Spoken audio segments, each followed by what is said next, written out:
दूसरी बार है जब कोरोना महामारी के बीच हम ये दिवस मना रहे हैं। इस वैश्विक महामारी की चुनौतियों ने वर्ल्ड यूथ स्किल डे की अहमियत को कई गुना बढ़ा दिया है।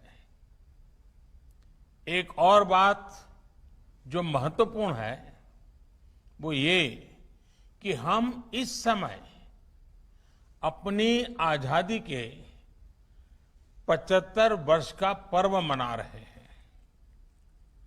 21वीं सदी में पैदा हुए आज के युवा भारत की विकास यात्रा को आजादी के 100 वर्ष तक आगे बढ़ाने वाले हैं। इसलिए नई पीढ़ी के युवाओं का स्किल डेवलपमेंट एक राष्ट्रीय जरूरत है। आत्मनिर्भर भारत का बहुत बड़ा आधार है।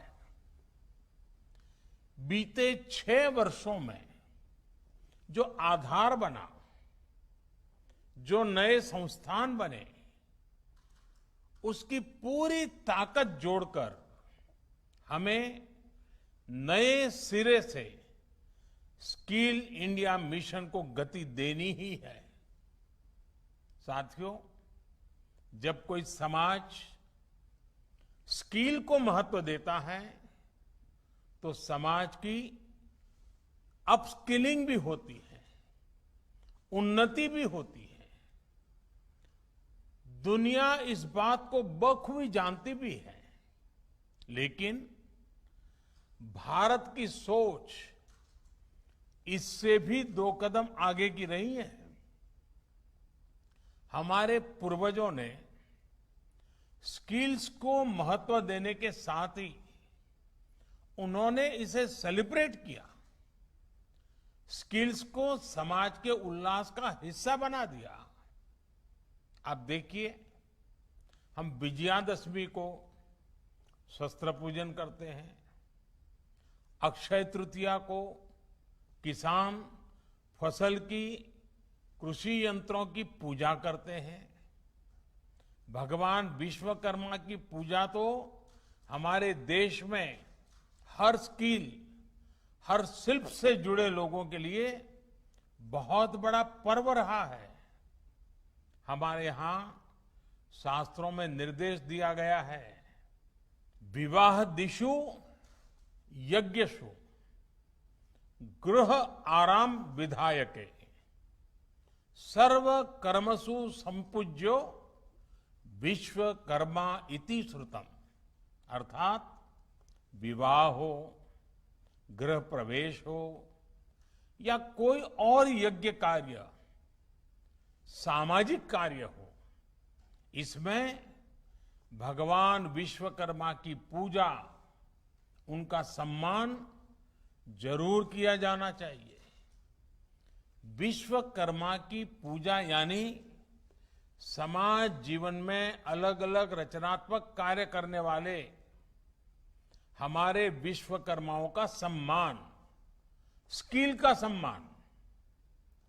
लकड़ी के कारीगर, मेटल्स का काम करने वाले, सफाई कर्मी, बगीचे की सुंदरता बढ़ाने वाले माली, मिट्टी के बर्तन बनाने वाले कुम्हार, हाथ से कपड़ा बुनने वाले बुनकर साथी, ऐसे कितने ही लोग हैं जिन्हें हमारी परंपरा ने विशेष सम्मान दिया है।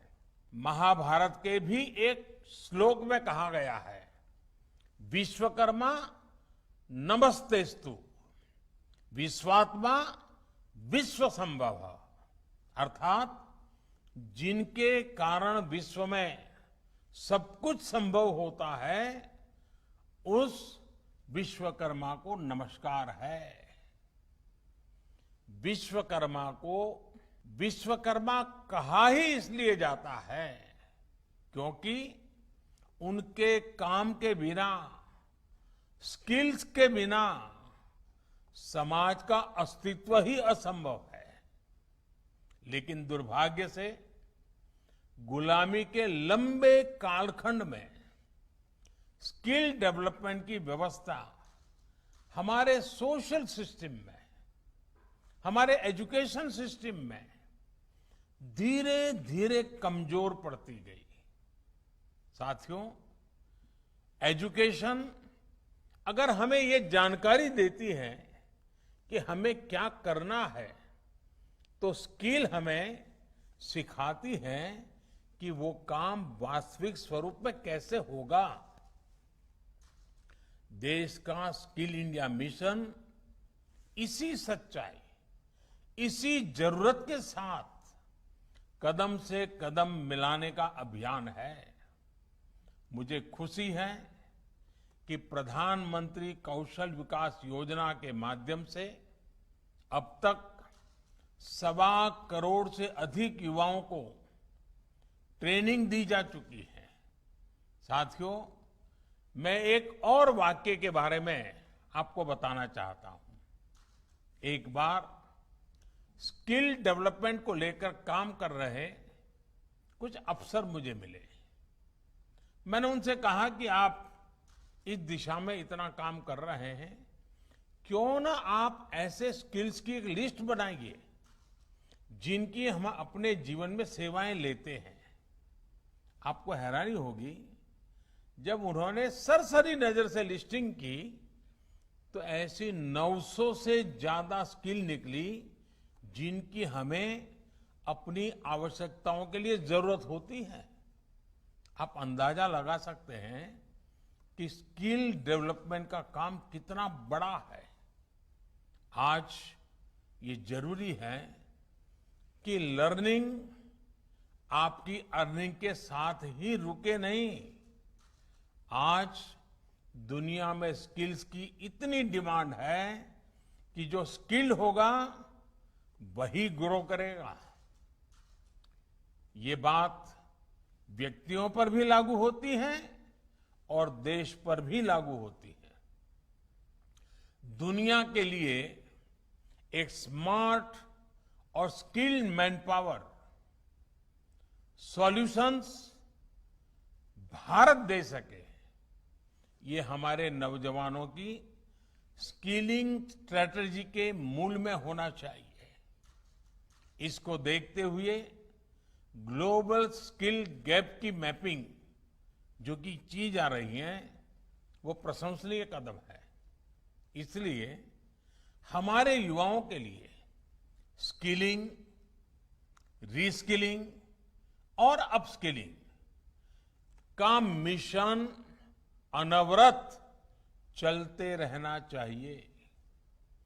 बड़े बड़े एक्सपर्ट्स आज अनुमान लगा रहे हैं कि जिस तरह तेजी से टेक्नोलॉजी बदल रही है, आने वाले 3-4 वर्षों में बहुत बड़ी संख्या में लोगों को रीस्किलिंग की जरूरत पड़ेगी। इसके लिए भी हमें देश को तैयार करना होगा। और कोरोना काल में ही हम सबने स्किल्स और स्किल्ड वर्कफोर्स की अहमियत को बहुत करीब से देखा है, महसूस किया है।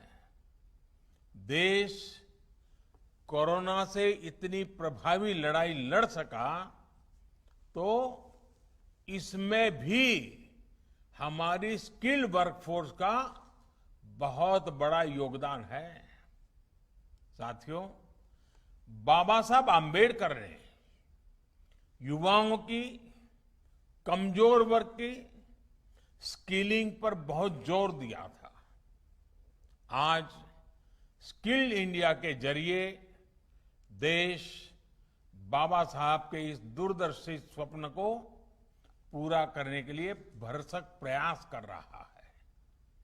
उदाहरण के तौर पर आदिवासी समाज के लिए देश ने गोइंग ऑनलाइन एज लीडर्स यानी गोल प्रोग्राम शुरू किया है। ये प्रोग्राम पारंपरिक स्किल के क्षेत्रों जैसे कि आर्ट हो, कल्चर हो, हैंडीक्राफ्ट हो, टेक्सटाइल हो, इनमें आदिवासी भाई बहनों की डिजिटल लिटरेसी और स्किल में मदद करेगा। उनमें एंटरप्रेन्योरशिप डेवलप करेगा। इसी तरह वनधन योजना की भी आज आदिवासी समाज को नए अवसरों से जोड़ने का एक प्रभावी माध्यम बन रही है।